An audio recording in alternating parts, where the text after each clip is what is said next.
अगला प्रश्न है, ध्यान क्यों नहीं लगता है? सभी लोग ध्यान लगाने की कोशिश करते हैं, जाप देने की कोशिश करते हैं, लेकिन ध्यान नहीं लगता। उसका मुख्य कारण है कि हम जिस चीज़ को ज़्यादा करते हैं उसका ज़्यादा प्रभाव रहता है। हम 24 घंटे में धर्म के लिए बहुत कम समय निकालते हैं।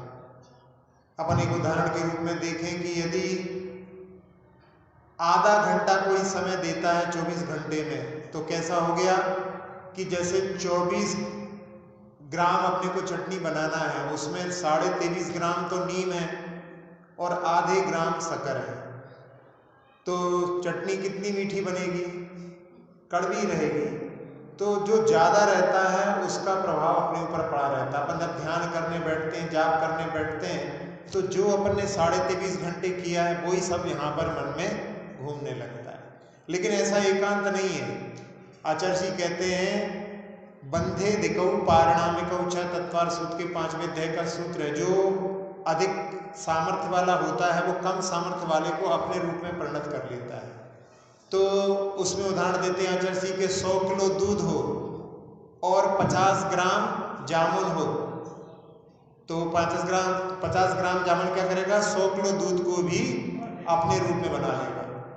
तो ऐसे ही यदि हम आधे घंटे बड़े तल्लीनता के साथ में यदि आराधना, ध्यान, पूजन करें तो उसका प्रभाव हमारे 23.5 घंटे पर भी फैल सकता है। मंदिर में जो हमने पूजा किया, ध्यान किया, घर में, दुकान पर, सब जगह वो अपने भगवान का एहसास बना रहे, तब फिर अपना ध्यान भी जो है अच्छी तरह से लग सकता है। अब एक प्रश्न है कि सम्यक दर्शन की आंतरिक प्रक्रिया समझाइए।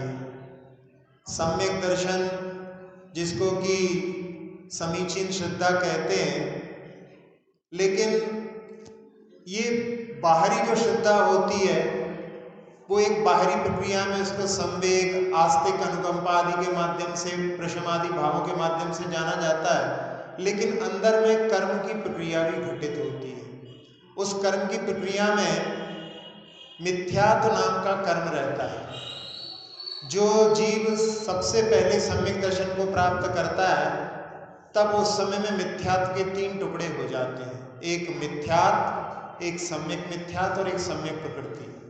इन 3 टुकड़ों के होने पर वहां पर इन 3 टुकड़ों को और साथ ही साथ में अनंतानुबंधी क्रोध, मान, माया, लोभ, इन 7 प्रकृतियों के उपशम से होने वाले सम्यक दर्शन को उपशम सम्यक दर्शन कहा जाता है। जब 7 में से 6 प्रकृतियों को तो दबाया जाता है और सम्यक प्रकृति का उदय रहता है, तब उस समय में क्षयोपशम भाव बनता है, तो उसको जो है क्षयोपशम सम्यक्त कहते हैं। और जब अनंतानुबंधी को अन्य रूप में प्रणमन करा जाए, जिसको विसंयोजना बोलते हैं, और मिथ्यात्, सम्यक मिथ्यात्, सम्यक प्रकृति का नष्ट कर देते हैं, तो फिर वो कहलाता है छायक सम्यक दर्शन। इस प्रकार से ये सम्यक दर्शन की आंतरिक प्रक्रिया अपने अंदर भावों के माध्यम से होती है। इसमें बाहरी भी निमित्त होते हैं, जिसमें मनुष्यों और त्रियंचों के लिए जिनबिंब दर्शन से और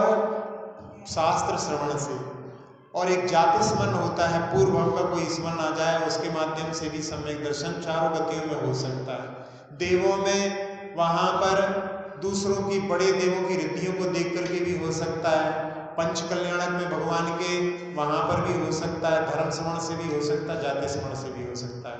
और नरक में उनको तीव्र वेदना होती है, उस समय में उनको उसके माध्यम से भी सम्यक दर्शन हो सकता है, और तीसरे नरक तक जाकर के देव भी उनको संबोधन दे सकते हैं, तो वहां पर भी उनको सम्यक दर्शन हो सकता है।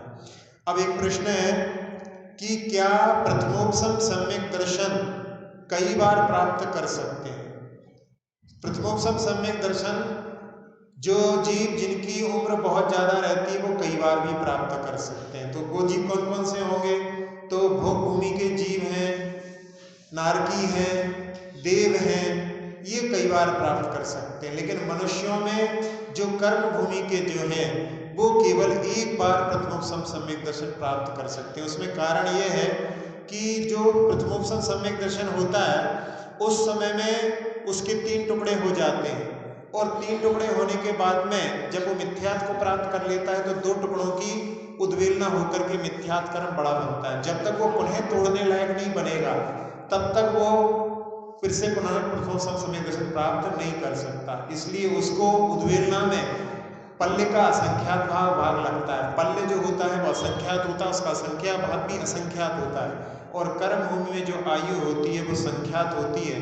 पूर्व कोटि की आयु संख्यात मानी जाती है, इसलिए वहां पर केवल एक बार ही प्रथमोपसन सम्यक दर्शन प्राप्त हो सकता है। मनः पर्यय ज्ञानी मुनियों का कोई उदाहरण सुनाइए। मनः पर्यय ज्ञानी, मनः पर्यय ज्ञान क्या कहलाता है? दूसरे के मन की बातों को जान लेना। वो किनके लिए होता है? वो मुनियों के लिए ही संभव होता है। तो वो मनः पर्यय ज्ञान में एक उदाहरण आता है राजा श्रेणिक के जीवन का। जब राजा श्रेणिक ने यशोधर मुनिराज के गले में क्या किया था? सर्प डाला था, और पत्नी जब रात में चेलना सोते समय में उसका हाथ बाहर रह जाता है, उस समय में वो कहती है कि वो महाराज कैसे ठंड को सहन करते होंगे, हमारा तो हाथ बाहर रह जाता है तो अकड़ जाता है। राजा श्रेणिक कहते हैं किसकी बात कर रही है? उसके लिए मुनिराज की बात कर रहे हैं जो जंगल में तप करते हैं। तो कहता है कि अरे कहीं नहीं, गुफा आदि में छुप करके बैठ जाते होंगे, हम अभी एक मुनिराज के गले में सर्प डाल करके आए, वो तो कहीं भाग गए होंगे। जैसे ही सुनती है चेलना, एकदम जो है उसकी नींद उड़ जाती है और उठ करके कहती है कि आपने ये क्या किया, आप शीघ्र वहां पर चलिए। और वो शीघ्र वहां पर पहुंचते हैं। वहां पर देखते हैं तो मुनिराज अभी भी ध्यानस्थ वहां पर उसी मुद्रा में जिस मुद्रा में राजा श्रेणिक छोड़ गए थे। फिर वहां पर जिस विधि से भी वहां से उनको सर्प को हटा करके, चींटियों को हटा करके, और जब तक प्रातः काल हो जाता है, महाराज का ध्यान टूटता है। चेलना रानी नमोस्तु करती है और अपने पति से ही बोलती है कि आप भी नमोस्तु करो, और उसके मन में भी श्रद्धा उत्पन्न हो जाती है कि देखो कैसी साधना है। वो नमन करती है, साथ साथ में पति भी नमन करता है, और महाराज वहां पर उभयोर धर्म वृद्धि रस्तु, दोनों के लिए धर्म वृद्धि का जो है आशीर्वाद देते हैं। सुन करके राजा श्रेणिक के मन में बड़ी ग्लानि उत्पन्न होती है कि ऐसा अपराध यदि मेरे प्रति कोई करता तो मैं उसके लिए तो मृत्यु दंड दे देता। फिर वहां पर वो अपनी तलवार को निकाल करके अपना आत्मघात करने का भाव करता है। उस समय यशोधर मुनिराज कहते हैं कि राजन, आत्मघात करना ठीक नहीं है। आत्मघात करने वाले जीव भवों में बाधाओं को, पीड़ाओं को उत्पन्न होते हैं, प्राप्त करते हैं। और भी तरीके हैं जिनके माध्यम से अपने पाप का शोधन किया जा सकता है। तो ऐसे मनः पर्यय ज्ञान के इस उदाहरण को अपन इसके लिए दृष्टि से देख सकते हैं। अब एक प्रश्न है, सम्यक दर्शन, ज्ञान, चारित्र, तीनों की आवश्यकता क्यों होती है? 3 चीजें होती हैं तत्वार सूत्र में, जिसको बताया कि सम्यक दर्शन, ज्ञान, चारित्राणि मोक्ष मार्ग है। कुछ लोग ऐसे रहते हैं कि वो कहते हैं कि केवल आस्था के बल पर ही मुक्ति को प्राप्त किया जा सकता है। कुछ लोग केवल ज्ञान का ही जो है आलम्बन लेकर के, और कुछ लोग कर्मकांड, क्रियाकांड के माध्यम से मुक्ति को मानते हैं। ऐसे 3 लोग हो गए। फिर कुछ लोग 2 को मानते हैं, श्रद्धा को और ज्ञान को, कुछ ज्ञान को और चारित्र को, कुछ श्रद्धा को और चारित्र को। लेकिन यहाँ पर कहा कि तीनों की आवश्यकता है, यानी उसमें समीचीन आस्था भी होनी चाहिए, उसका समीचीन ज्ञान भी होना चाहिए और समीचीन आचरण भी होना चाहिए। आप इसको उदाहरण के माध्यम से समझ सकते हैं। जैसे किसी को रोग होता है तो रोग होने पर क्या करते हैं? डॉक्टर के पास जाते हैं, लेकिन उस डॉक्टर के प्रति यदि विश्वास नहीं हो तो वो दवाई भी काम नहीं करती। कई बार लोग कहते हैं अरे वो डॉक्टर तो ऐसे ही है, तो उसकी दवाई कितनी भी अच्छी दवाई दे दे लेकिन रोग ठीक नहीं होता। उस पर आस्था भी होनी चाहिए। फिर उसके बाद में उसका दवाई का सही प्रयोग भी मालूम होना चाहिए। ऐसा नहीं कि खाने वाली दवाई तो पीस करके लगा ली और जो लगाने वाली दवाई थी उसको खा लिया, तो उससे रोग के साथ साथ में रोगी भी मृत्यु को प्राप्त हो सकता है।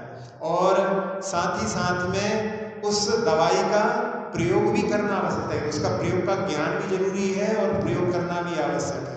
यदि प्रयोग नहीं किया, ला करके दवाई को रख लिया, तो उससे भी जो है काम नहीं आएगा। एक बार ऐसे ही हुआ, एक व्यक्ति डॉक्टर के पास गया और डॉक्टर से दवाई भी ले आया, ठीक नहीं हुआ, तो डॉक्टर के पास पहुंच गया कि डॉक्टर साहब हमारा तो रोग ठीक नहीं हुआ।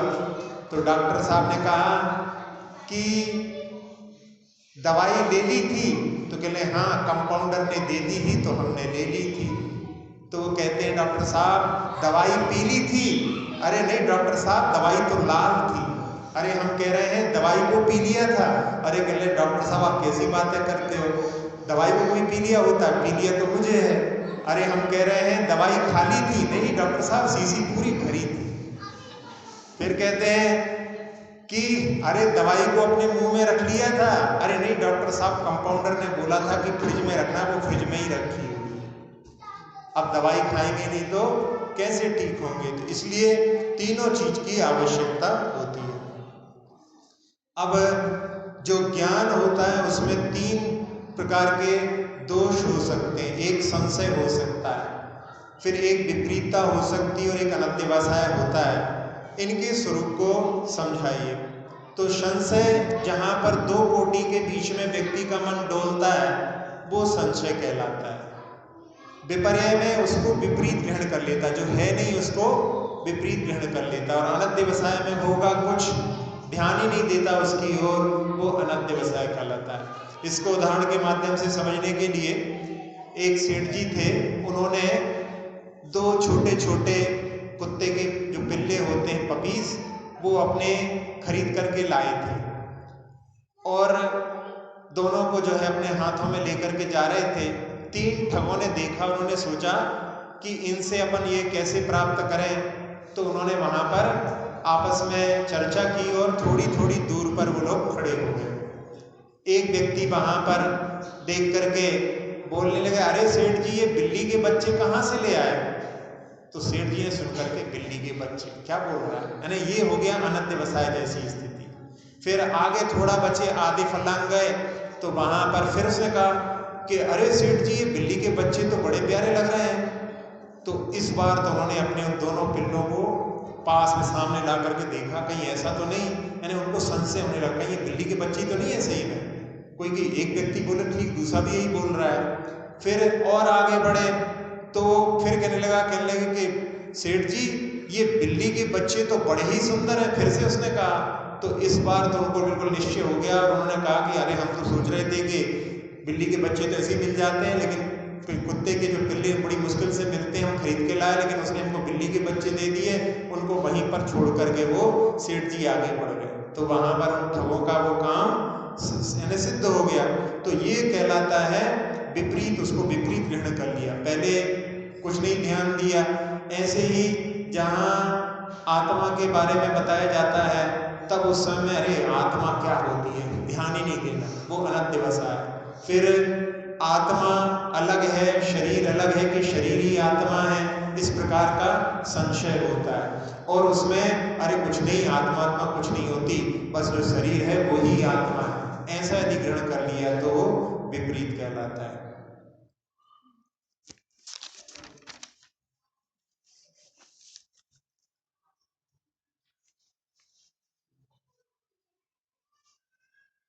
सामायिक में क्या करना चाहिए, सामायिक करते हैं उसमें क्या करना चाहिए। आचार्य समंतभद्र स्वामी रत्नकर्ण श्रावकाचार्य में कहते हैं, अशरण मशो मनित्यम दुख मनात्मान मावसामी भवम मोक्षास्तद विपरीते मेतु ध्यायन्ति सामयिके। कि ये संसार अशरण है, यहाँ पर संसार में कोई भी व्यक्ति अमर नहीं है, सबको मरण को प्राप्त होते हैं। अशरण है, अशुभ है, यहाँ पर कुछ भी शुभ नहीं है और अनित्य है, इस प्रकार का चिंतन करना चाहिए। और मोक्ष क्या है, इसके बिल्कुल विपरीत है। वहां पर एक बार जाने के बाद में फिर जीव को बार बार संसार में जो जन्म मरण की श्रृंखला है उससे मुक्ति मिल जाती है और वो शुभ रूप है और वो शाश्वत है। इस प्रकार का चिंतन सामायिक में करना चाहिए। और सामायिक की परिभाषा के बारे में आता है कि संयमे समता सर्वभूतेषु, सभी जीवों के प्रति समता का भाव। संसार में कोई भी मेरा शत्रु नहीं है, सबके प्रति मित्रता का भाव। समता सर्वभूतेषु, संयमे स्वभावना, संयम के प्रति स्वभावना कि संयम के माध्यम से ही संसार में मुक्ति मिलती है। और आर्थ रौद परित्यागस तद्धि सामायिकम मतम, आर्थ ध्यान और रौद ध्यान। आर्थ ध्यान यानी इष्ट का वियोग। अब जैसे बैठ गए, अब ये कब पूरी हो सामायिक यदि ये भी चल रहा है तो वहां पर धर्म ध्यान ना हो करके आर्थ ध्यान होने लगेगा। फिर यदि उस समय में कोई मच्छर आदि आ गए, काटने लगे, अनिष्ट का संयोग हो गया, तो वो मन में चल रहा है तो वो अनिष्ट वियोग, अनिष्ट संयोग नाम का आर्थ ध्यान होगा। और बैठे बैठे यदि शरीर में पीड़ा होने लगी तो पीड़ा का यदि चिंतन करने लगे तो वहां पर वो तीसरा हो गया। और इस सामायिक के माध्यम से सुना तो है बहुत कुछ चीजें प्राप्त हो जाती हैं, हमारे लिए भी कुछ मिल जाए, तो वो निदान नाम का ध्यान होने लगा। फिर इसी प्रकार से वहां पर रौद ध्यान, बैठे बैठे हिंसा, झूठ, चोरी, कुशील आदि के बारे में चिंतन करने लगे तो वो रौद ध्यान। तो इन सबसे ऊपर उठना ही सामायिक में प्रयास रहता है, तो वो सामायिक में इनसे ऊपर उठने के लिए कहा जाता है।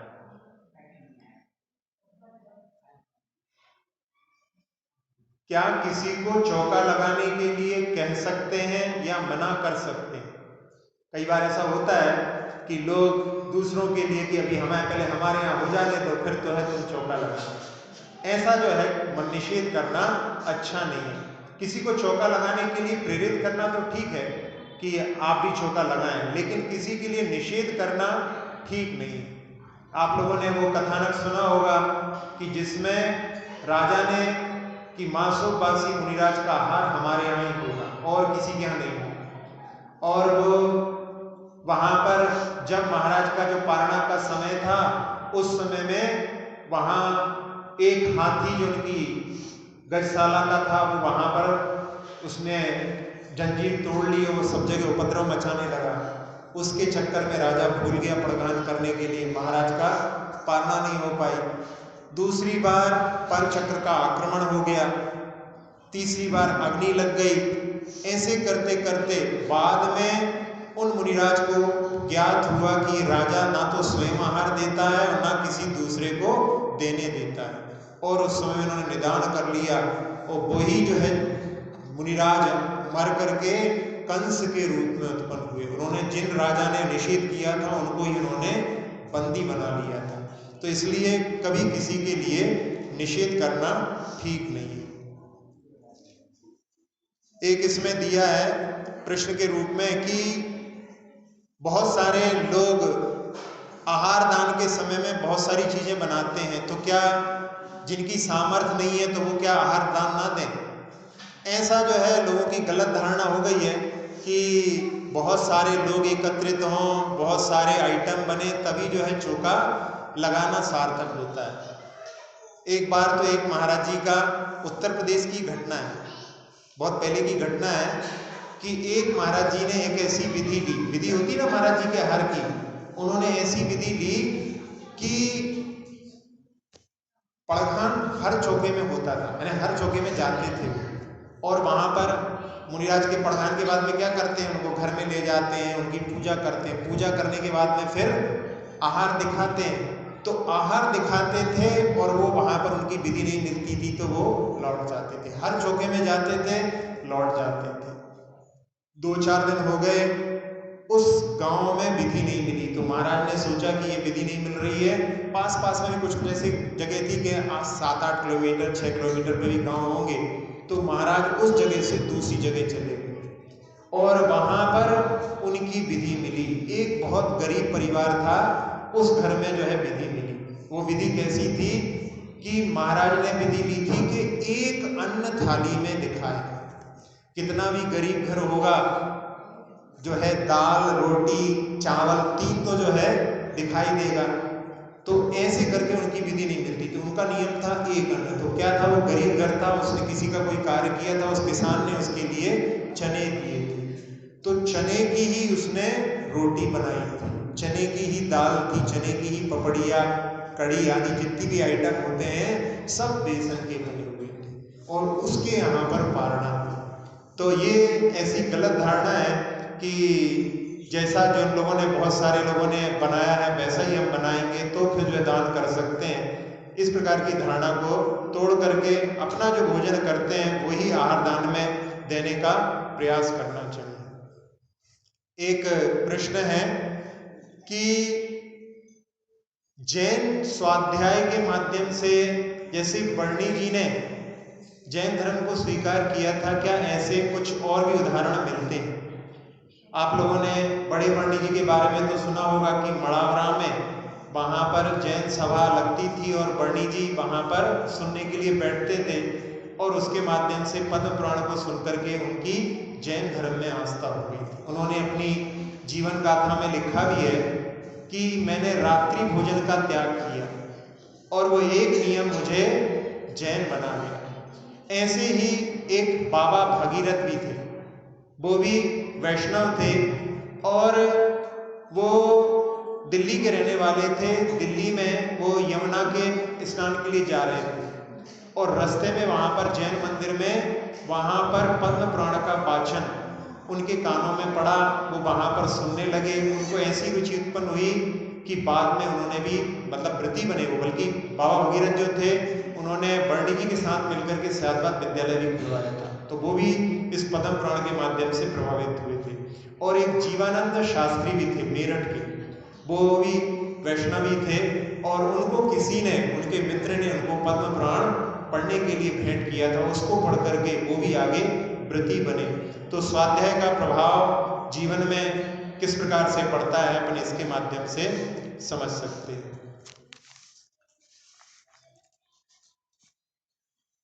एक प्रश्न है कि अर्ध पुद्गल परावर्तन होने पर सम्यक दर्शन होता है, ऐसा कहा जाता है।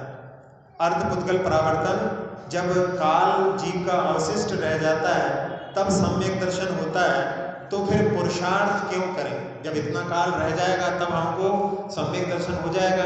ऐसी भी एक मान्यता चलती है। वास्तव में इस मान्यता को सही तरह से नहीं समझ पाने के कारण में ऐसी धारणा बन जाती है। जो जीव सम्यक दर्शन के लिए पुरुषार्थ करता है उसका काल जो है संसार में रहने का अर्ध पुद्गल परावर्तन मात्र अवशिष्ट रह जाता है, ना कि सम्यक दर्शन इतने होने पर होता है। उसको कहने का तरीका वहां पर ऐसा है, इसलिए ऐसा लगता है। आचार्य पुष्पदंत भूतवली का जो ग्रंथ है सठखंडागम, उसकी टीका जो आचार्य वीरसेन महाराज ने लिखी है, वहां पर कई बार इस बात को व्याख्यात किया कि जिस जीव का अनंत संसार था उसने सम्यक दर्शन प्राप्त करके अर्ध पुद्गल में तो कदो, इस शब्द का प्रयोग किया, उसने उसको कर दिया, अर्ध पुद्गल परावर्तन उसको कर दिया। तो इसलिए पुरुषार्थ के माध्यम से सम्यक दर्शन का ही महात्म्य इसमें है कि वो जो अनंत संसार है उसको अर्ध पुद्गल परावर्तन मात्र कर दिया। अब एक प्रश्न है कि जब भगवान का जन्म होता है उस समय में 15 महीने तक रत्नों की वृष्टि होती है, पंचाक्षर होते हैं। जब महाराज जी के आहार आदि होते हैं किसी विशिष्ट श्रावक के पुण्य के माध्यम से और महाराज के पुण्य के माध्यम से वहाँ पर पंचाक्षर होते हैं, तो रत्नों की जो वृष्टि होती है वो क्या वास्तविक रत्न होते हैं? ऐसे प्रश्न भी मन के लोगों के मन में आ जाते हैं। लेकिन वो जो रत्नों की वृष्टि होती है, दिव्य होती है, वो वास्तविक होते हैं। उसका हरिवंश पुराण में वर्णन आता है कि जब द्वारिका के भ्रमण करके कुछ श्रेष्ठी और जरासंध के क्षेत्र में मथुरा आदि पहुंचे और उन्होंने वहां पर उन रत्नों को दिखाया और उन रत्नों की खबर जरासंध राजा के पास पहुंची। तब उसने पूछा कि ये कहाँ पर मिले हैं, तो उन्होंने बताया कि वहां हम द्वारिका से लेकर के आए और वहां पर तो ये रत्न बहुत सारे बहुतायत में है। तब उसको ज्ञात होता है कि जो यादव यदुवंशी यहाँ से वहाँ चले गए थे, वो यहाँ पर उनका मरण नहीं हुआ था, वो वहाँ पर चले गए थे, तो उस समय में उनके प्रति वो युद्ध का बिगुल बजाता है। तो इस प्रकार से रत्नों की जो वृष्टि होती है वो वास्तविक होती है, इसमें कोई भी आश्चर्य वाली बात नहीं है। एक प्रश्न है कि सुपार्श्वनाथ भगवान की मूर्ति के ऊपर फण क्यों बनाए जाते हैं? देखा है आप लोगों ने? पार्श्वनाथ भगवान की मूर्ति के ऊपर भी फण होते हैं और सुपार्श्वनाथ भगवान की मूर्ति के भी ऊपर होते हैं। तो इसके बारे में वैसे आगम में ये तो वर्णन आया है त्रैलोक्य परिणति में कि 7वें तीर्थंकर, 23वें तीर्थंकर और 24वें तीर्थंकर, इन 3 तीर्थंकरों के ऊपर उपसर्ग हुआ है। लेकिन 7वें तीर्थंकर के ऊपर उपसर्ग की कोई भी कथा उपलब्ध नहीं होती कि उनके ऊपर क्या उपसर्ग हुआ है। तो उनके ऊपर उपसर्ग हुआ अवश्य ये तो है, लेकिन क्या उपसर्ग हुआ ये ज्ञात नहीं है। लेकिन फिर भी उनके ऊपर जो फण बनाए जाते हैं उसके बारे में पुरातत्वविद, जो पुरातत्व के ज्ञाता होते हैं, उन्होंने कहा है कि ऐसा हो सकता है कि पार्श्वनाथ भगवान और सुपार्श्वनाथ भगवान के नाम में बड़ी समानता है। एक में पार्श्व है और एक में सुपार्श्व है, और दूसरे दोनों के रंग भी समान है, तीसरा दोनों का जन्म स्थान भी समान है।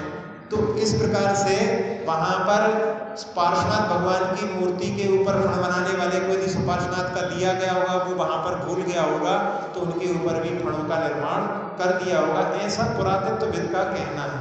वास्तव में इसके बारे में जो है आगम में कहीं पर भी इसका जो है समर्थन नहीं मिलता कि सुपार्श्वनाथ भगवान के ऊपर भी फण होते। एक प्रश्न है कि चौथे गुणस्थान में क्या आत्मानुभूति होती है? जो शुद्धोपयोग जिसको कहा जाता है उसके बारे में तो कहा जाता है कि वो केवल मुनियों का ही अधिकार है, शुद्धोपयोग का अधिकार केवल मुनियों का है। शुभोपयोग, अशुभोपयोग और शुद्धोपयोग 3 प्रकार के उपयोग होते हैं। तो चौथे गुणस्थान में आत्मानुभूति, वैसे अपनी अपनी अनुभूति सभी करते हैं, लेकिन वो अनुभूति आत्मानुभूति, शुद्धात्मानुभूति नहीं होती। जैसे घर में जब रात में वृद्ध लोगों की आदत होती है कि वो देखते हैं कि कौन कौन लौट करके नहीं आया, तो कोई को उसके कमरे में सो रहा होता है तो उसको छी करके पलंग पर हाँ आ गया, लौट करके आ गया।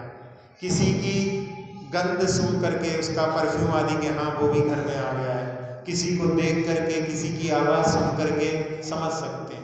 लेकिन मैं लौट करके आ गया हूँ घर में, इसके लिए किसी भी इंद्रिय की आवश्यकता नहीं पड़ती। तो अपनी अनुभूति तो सबके लिए होती है, लेकिन शुद्धात्मा की अनुभूति के लिए वहां पर 3 जो कसाई की चौकड़ी होती हैं उनका अभाव होना आवश्यक है। आचार्य ज्ञान सागर जी महाराज जो गुरुनाम गुरु थे, उन्होंने सम्यक्त सार शतक में एक उदाहरण दिया कि एक पिता ने अपने पुत्रों को बताया कि ये नमक की डिल्ली है और ये मिश्री की डिल्ली है। तो जो मिथ्या दृष्टि था उसने कह दिया कि हम तो नहीं मानते इसको कि ये मिश्री की डिल्ली है। तो जो जिस चीज को बताया जा रहा है उसको स्वीकार नहीं करता। दूसरे से कहा कि देखो इस नमक की डिल्ली के ऊपर मक्खी नहीं भिनभिना रही है, ये मिश्री की डिल्ली पर मक्खी आ रही है, इसका मतलब है ये मधुर है। तो दूसरे ने उसको देख करके स्वीकार कर लिया, ये सम्यक दृष्टि की बात है। और तीसरे लड़के ने उस डिल्ली को उठा करके, खा करके, चख करके कि हाँ मीठी है, ये मिश्री है। तो इस प्रकार से जो स्वीकार नहीं करता वो मिथ्या दृष्टि है, जो स्वीकार कर लेता देख करके वो है सम्यक दृष्टि, और जो उसको चख लेता है वो वहां पर जो है शुद्धात्मा की अनुभूति के उदाहरण के रूप में। मुनिराज जिन्होंने सब प्रकार के त्याग करके अपनी आत्मा की अनुभूति की है वो शुद्धात्मा अनुभूति के पात्र होते हैं। वहां पर जो चौथे गुण स्थान वाला होता है वो आत्मा पर विश्वास तो करता है, लेकिन उसकी अनुभूति करने में वो समर्थ नहीं होता। एक प्रश्न है, क्या ऊपर के देव नीचे के देवों को ऊपर ले जा सकते हैं? पहले एक दिन स्पर्शन के बारे में बताया था कि देव नीचे तीसरे नरक तक, यानी नीचे 2 राजू तक और ऊपर 6 राजू तक, 8 राजू तक उनका स्पर्शन बनता है। लेकिन इस स्पर्शन के बारे में धवलादि ग्रंथों में ऐसा आता है कि ये 2 प्रकार के होते हैं, एक स्वयंनिमित्तक और परनिमित्तक। स्वयंनिमित्तक यानी अपने आप ही जाने में समर्थ हो। तो ऐसा कहा जाता है कि भवनत्रय के जो देव रहते हैं वो प्रथम स्वर्ग तक जाने में समर्थ होते हैं, स्वधर्म ऐशान स्वर्ग तक जाने में समर्थ होते हैं। ऐसा भी कथानक आता है कि जब स्वधर्म की सभा लगती है तो चारों निकाय के देव वहां पर जाते हैं, अपनी सामर्थ्य से ही भवनवासी देव व्यंतर देव स्वधर्म के जो है वहां पर स्वधर्म और ऐशान स्वर्ग में जाने में समर्थ होते हैं। लेकिन उसके ऊपर यदि इनको जाना होता है तो ऊपर के देवों की सहायता लेकर के ही वो ऊपर जा सकते हैं। पर निमंतक से तो उनका पूरा 8 राजू बन जाता है, नहीं तो उनका 3.5 राजू ऊपर का स्वधर्मेशान का और नीचे का 2 5.5 राजू उनका स्पर्शन बनता है। तो इस प्रकार से दूसरे देव यदि चाहें जो ऊपर वाले हैं वो उनको ऊपर भी ले जा सकते हैं। और देवियां का जन्म तो स्वधर्मेशान उसी में कल्प में होता है और वो ऊपर के देव अपने अपने उनको ऊपर लेकर के जाते हैं।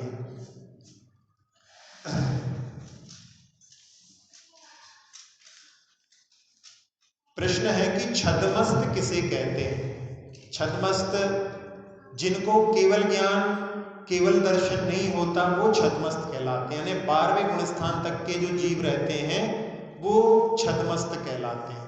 तो छद्म का अर्थ हो गया कि ज्ञानावरण और दर्शनावरण जब तक रहता है वो छद्मस्त कहलाते हैं। तो छद्म शब्द के माध्यम से कि जिन्होंने केवल ज्ञान केवल दर्शन प्राप्त नहीं किया है वो छद्मस्त कहलाते हैं। एक प्रश्न है, क्या देवों का जन्म मानव जैसा होता है, यानी वस्त्र से रहित या वस्त्र से सहित? जितने भी वर्णन आते हैं देवों के जन्म के आदि पुराण आदि में, उनमें सब में उनको वस्त्राभूषण से सहित ही उत्पन्न बताया जाता है। मनुष्य जब उत्पन्न होता है तब छोटा सा शिशु के रूप में रहता है, लेकिन देवों का जब जन्म होता है तो वो 16 वर्ष के युवा के रूप में उत्पन्न होते हैं। यहाँ पर पता नहीं पड़ पाएगा कि कोई का मरण हो गया और वहां पर वो 16 वर्ष की उसकी काया अंतर मुहूर्त में बन जाती है। तो 16 वर्ष की जो ऐसे सो करके उठा हो कोई व्यक्ति, वहां पर पूरे वस्त्राभूषण से सहित ही वो रहता है। ऐसा देवों का उपवास सैया पर जन्म होता है।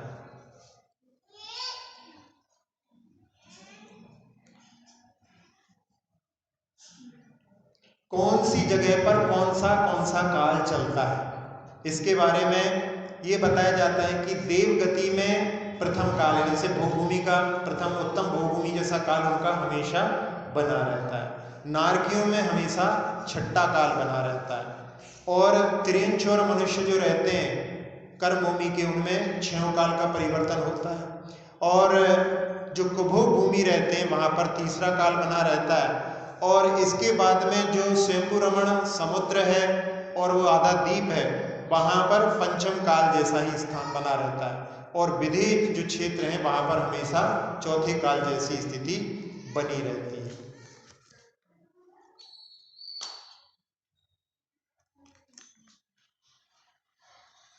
एक प्रश्न आता है कि सबसे पहले इस अवसर्पिणी में कौन मोक्ष गया? इसके बारे में 2 मत मिलते हैं। एक मिलता है बाहुबली के बारे में और एक मिलता है अनंत वीर के बारे में। तो पद्म पुराण में यदि अपन देखें तो वहां पर बाहुबली को सबसे पहले मोक्ष के लिए कहा गया है, और आदि पुराण में देखते हैं तो वहां पर अनंत वीर के लिए सबसे पहले मोक्ष के लिए कहा है। तो 2 मत प्राप्त होते हैं।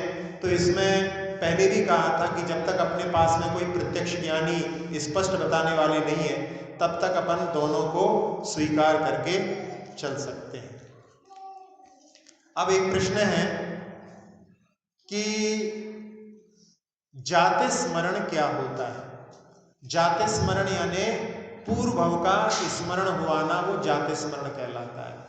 जैसे आप लोगों ने वो उदाहरण सुना होगा कि पद्मरुचि सेठ जिनालय जा रहे थे और रास्ते में उनके लिए एक मरता हुआ है मरण के निकट मरणासन्न बैल दिखाई दिया। तो उन्होंने क्या किया, उसको महामंत्र सुनाया और वो जीव मर करके राजा के पुत्र के रूप में उत्पन्न हुआ। और राजा का पुत्र जब भ्रमण करता हुआ उसी जगह पर पहुंचा जहां पर उसका मरण हुआ था, तो बैल ने सब जगह देखी थी, तो वो राजा का पुत्र जब उस जगह पर पहुंचा तो उसको याद आ गया कि मैं यहाँ पर बैल के रूप में था और मैं मर रहा था। उस समय में किसी ने मुझे महामंत्र सुनाया, लेकिन मेरी चेतना इतनी सुप्त हो चुकी थी कि मैंने उसकी ओर देखा नहीं। सुना तो, कान में तो आवाज आई थी, लेकिन मैंने उसको देखा नहीं। तब उस समय में उसने कि उस व्यक्ति ने बड़ा उपकार किया, हमको महामंत्र का श्रवण कराया, तो उसका मुझे पता प्राप्त करना चाहिए। तो उसने क्या किया, उसी जगह पर एक जिनालय का निर्माण करवाया और उस निर्माण में वहां पर एक चित्र बनाया जिसमें कि कोई मरते हुए बैल को नमोकार मंत्र सुना रहा है। वहां पर एक सेवक तैनात कर दिया, यदि कोई इसको गौर से देखे तो तुम हमको सूचना देना। जब पद्मरुचि सेठ वहां पर पहुंचे और उन्होंने देखा गौर से, तो उसने पूछा कि आप ऐसे गौर से क्यों देख रहे हैं? तो उन्होंने कहा हमारे जीवन में भी कभी ऐसी घटना घटी थी। तो उसने वहां पर उनको सूचना दे दी। तब वो आकर के वहां पर उनका उपकार मानता है कि आपके उपकार से ही मैं इस राजपुत्र की अवस्था को प्राप्त हुआ।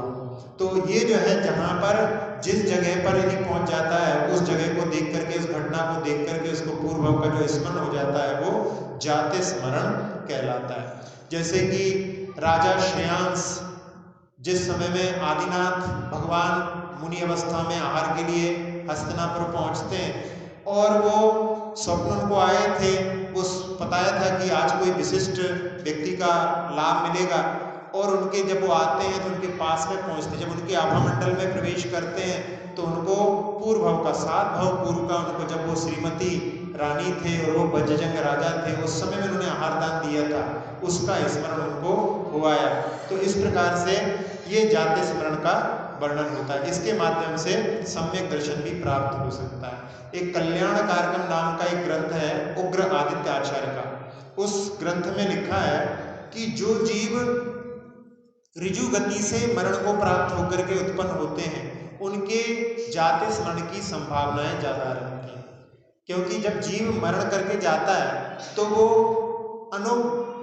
जो गति होती है वो श्रेणी के अनुसार होती है, अनुश्रेणी गति। तत्वार सूत्र में दूसरे अध्याय का सूत्र आता है। तो कैसे, जैसे जीव यहाँ पर है और यहाँ उसको उत्पन्न होना है तो वो सीधा मर करके वहां जा सकता है। यहाँ पर है, यदि यहाँ उत्पन्न होना है तो वो ऐसा नहीं आएगा, वो चलेगा ऐसा फिर ऐसा।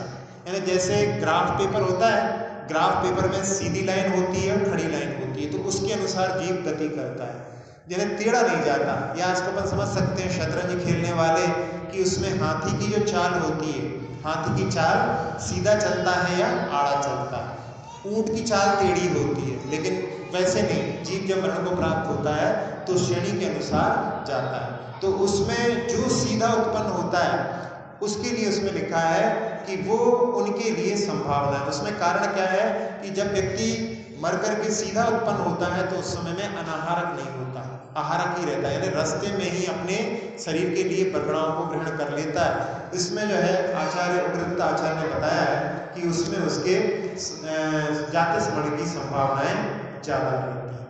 अब एक प्रश्न है इसमें कि बर्णी जी का कोई उदाहरण सुनाइए। बर्णी जी के बारे में गणेश प्रसाद जी बर्णी के जीवन का जो मेरी जीवन गाथा है उसका अध्ययन सभी लोगों के लिए करना चाहिए। आपके इसमें है कि नहीं है? बर्णी जी की मेरी जीवन गाथा, उसका पाठ जो है सब लोगों को मिलकर के करना चाहिए। उनके एक एक कथानक बहुत अच्छे हैं। गणेश प्रसाद जी बर्णी का एक उदाहरण कि एक बार पंडा में पंचकल्याणक था और पंचकल्याणक में वो रात में वहां पर सभा लगी और उनके वहां पर प्रवचन हुए और वो जाकर के अपने जहां पर ठहरे हुए थे वहां पर वो सो गए। सुबह उठे और सुबह उठने पर उन्होंने सामयिक की व्रती थे तो सामयिक करते थे, तो सामयिक करते करते क्या हुआ कि उनको उनकी जो हाथ के ऊपर हाथ रखा तो उनकी अंगूठी में से हीरा जो है गिर गया था। हीरे की अंगूठी पहनते थे वो, तो हीरा गिर गया था। अब जब अंगूठी में से हीरा गिर जाए तो उसके कांटे जो हैं गड़ रहे थे, हाथ पे हाथ रखा तो कांटे चुभ रहे थे, तो उनको एहसास हो गया कि वो हीरा हमारा कहीं खो गया। अब उनको मन में वहां पर पीड़ा हुई क्योंकि 500 रुपए का, उस जमाने में 500 रुपए का वो हीरा था। तो वो मन में सोचने लगे कि पीड़ा होने लगी, तो उन्होंने कहा कि परिग्रह का तो स्वरूप ही ऐसा होता है, यानी धन संपत्ति का स्वरूप ऐसा ही है कि उसको प्राप्त करने में परेशानी, संभालने में परेशानी और खो जाए तो परेशानी। तो उन्होंने अपने मन को समझाया कि अब यदि वो मिलेगा तो ठीक, नहीं मिलेगा तो अपन सोचेंगे कि अपना गया।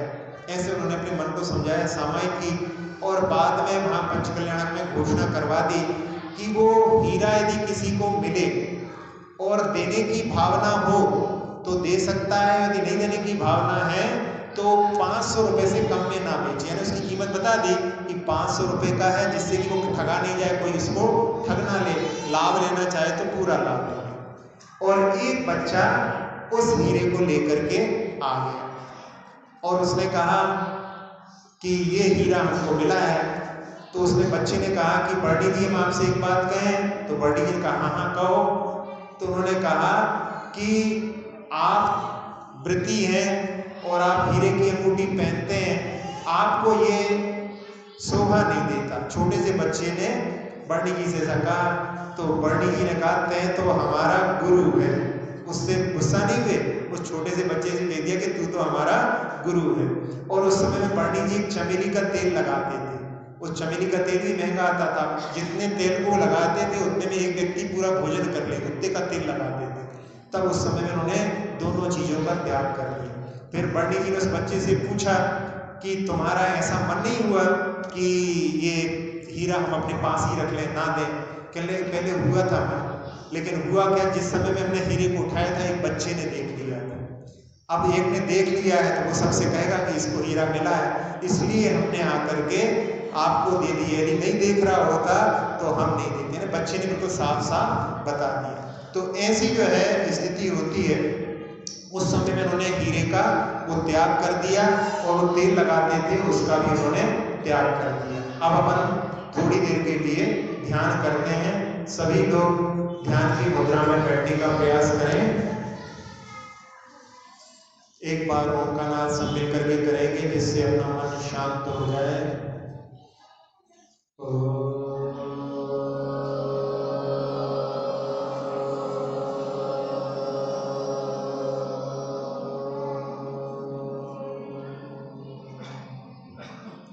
प्रणव मंत्र के माध्यम से मन पूरी तरह से शांत हो चुका है।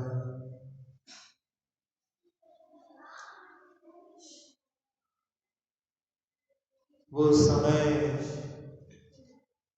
जब भगवान महावीर का समो शरण आया था। एक साथ में 6 ऋतुओं के फल फूल फल गए थे।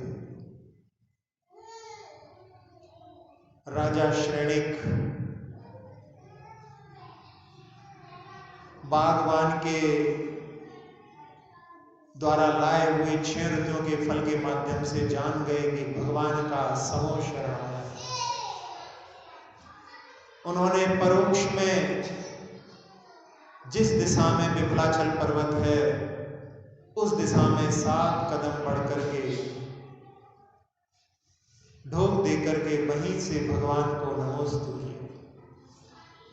और उन्होंने ढेरी भजवाए, पूरे नगर को बताया कि भगवान की आराधना करने हम अकेले नहीं, सब लोग चले। आजकल लोग बड़े स्वार्थी हो गए हैं, कोई किसी से कुछ नहीं बोलता, कहते हैं इसका प्रभाव नहीं पड़ता, लेकिन नहीं, हमको सबको धर्म के मार्ग पर प्रेरित करते रहना चाहिए। और बड़े गाजे बाजे के साथ में सारे नगरवासी राजा श्रेणिक के साथ में भगवान की आराधना करने जा रहे हैं। वो मेंढक भी भेरी को सुनकर के पूर्व का संस्कार पहले सेठ रहा, एक पाखड़ी को अपने मुख में दबा करके वो भी भगवान के समोशरण के लिए चल पड़ा। और राजा श्रेणिक के ही हाथी के द्वारा उस मेंढक के प्राण निकल गए।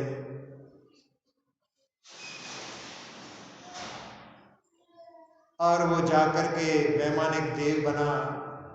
16 साल की उम्र का उसका पूरा शरीर तैयार हो गया।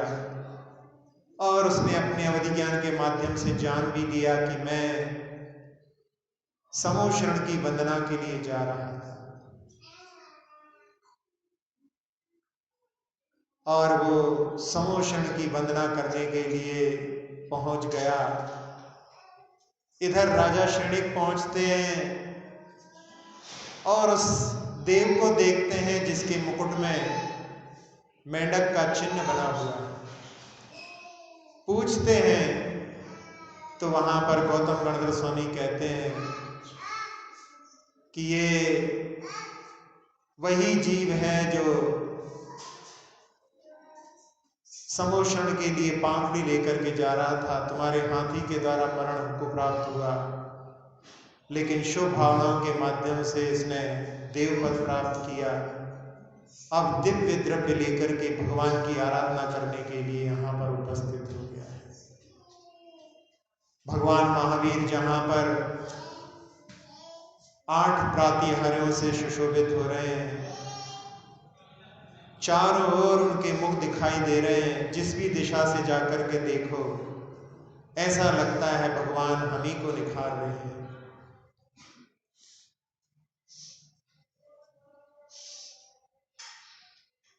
उन भगवान का आभा मंडल पूरी सभा को व्याप्त किए हुए है। उनकी आभा सिर के सबसे ऊपरी भाग ब्रह्मरंध्र के माध्यम से मस्तक में प्रवेश कर मन के सारे विकारों को दूर कर चुकी। नेत्र, नासिका, मुख, कर्ण सबके विकारों को दूर कर कंठ के, फेफड़ों के, हृदय के विकारों को दूर कर छोटी आंत, बड़ी आंत, किडनी, लीवर आदि सभी अंतरंग अवयवों को स्वस्थ कर पीठ, कमर, मेरुदंड, गर्दन, कंधे, हाथ, जंघाएं, घुटने, पिंडलियां, टखने, एड़ियां, तलवे, अंगूठे से सभी उंगलियों को अपने आगोश में लेकर के पूरे शरीर को, पूरे शरीर की त्वचा को, एक एक प्रदेश को निर्विकार, निरामय, निरोगी बना चुकी है। जैसा लाभ भगवान के आभा का हमने प्राप्त किया, सारे संसार को मिले, ऐसी भावना से उस आभा को अपने दोनों हाथों से निकल करके पूरे लोक में फैलते हुए देखें। सारे संसार के प्राणियों को लाभ मिले, वो अपने अपने रोगों से, दुखों से, शोकों से मुक्त हों, ऐसी भावना से सुखी रहें सब जीव जगत के, कोई कभी ना घबराए। सुखी रहें सब जीव जगत के, कोई कभी ना घबराए। सुखी रहें सब जीव जगत के, कोई कभी ना घबराए। पूरे संसार में शांति का वातावरण, भगवान को 8 प्रातिहारों से युक्त निहारते हुए विराम। अक्षर पद मात्रा से दूषित वचन अगर ममहीन रहे, और प्रमाद कषाय के वश में सम्यक अर्थ विलीन किए। जिन वाणी माता मेरी उन सब त्रुटियों को क्षमा करें, दे आशीष शीघ्र हम सबको केवल लब्धि रमा मिले। प्राप्त हमें हो बोधि समाधि परिणामों की शुद्धि हो, निज आत्म उपलब्ध हमें हो, शाश्वत सुख की सिद्धि हो। चिंतित वस्तु दात्री माता, चिंतामणि उपमा भाति, करूं वंदना पूर्ण विनय से, चरण रखूं मैं ये पाती। कर जिन वाणी स्तुति, तन की ममता